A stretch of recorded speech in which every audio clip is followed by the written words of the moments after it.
Good day. Today's readings are from the first book of Kings, chapter 21, verses 17 through 29, the confrontation between the prophet Elijah and King Ahab, who had murdered Naboth to steal his vineyard, and who, upon hearing God's judgment, humbled himself in sackcloth and received a reprieve, and from the Gospel of Matthew, chapter 5, verses 43 through 48, where Jesus commands his disciples to love their enemies and to be perfect, just as the Heavenly Father is perfect. Now let me tell you what God is showing each of us through these readings today. Ahab murdered a man for a vineyard. This happened. God sent Elijah with a sentence of doom. Dogs would lick up Ahab's blood in the very place Naboth's blood had been shed.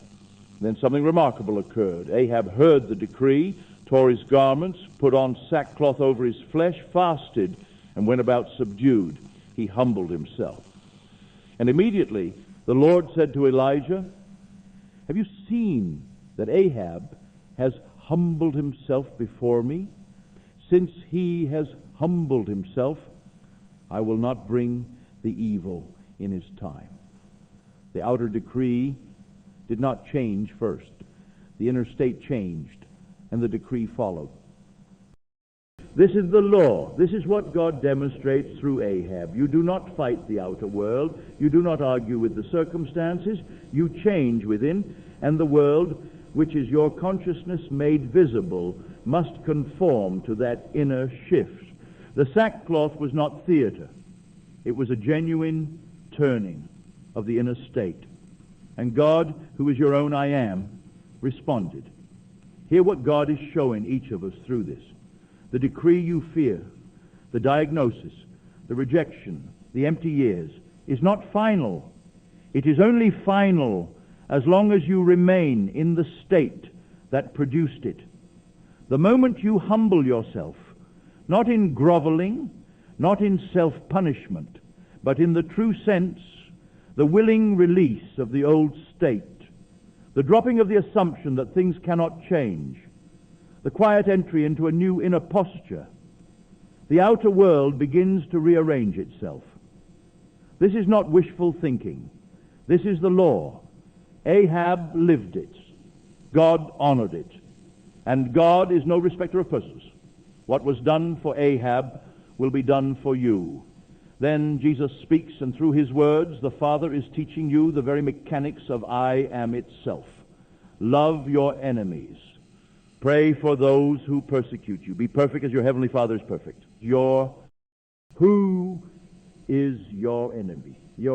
In the inner work, your enemy is every person, every circumstance, every belief you hold in a state of condemnation. And what does Jesus say? Love them, not because it makes you a nicer person, because God, your Father, the I am within you, makes his sun rise on the bad and the good, on the just and the unjust alike. The sun does not decide whether you deserve light this morning. The rain does not check your record before it falls. This is the law operating at its purest. Consciousness does not judge. It simply fulfills. And when you bring the state of love, when you hold that person, that situation, that so-called enemy in the awareness of their wholeness, you are operating as God operates. You are, as Jesus said, being perfect as the Father is perfect. To be perfect as the Father is perfect does not mean achieving flawless moral conduct. It means returning to the awareness of what you already are. I am the living presence that pours itself without condition into whatever state is assumed. The Father is perfect because the Father sees all things as whole. When you love your enemy, you are no longer dwelling in the state of I have an enemy. You have moved into the state of completion. And in that state, there is nothing the law withholds from you. This is the assumption. This is the upper room. This is what the wish fulfilled feels like from the inside. Here is your practice today. Close your eyes. Think of one person or one situation that has been your adversary. Do not fight it. Do not justify yourself. Simply hold it in the eye of the Father. See it as whole, finished, at peace.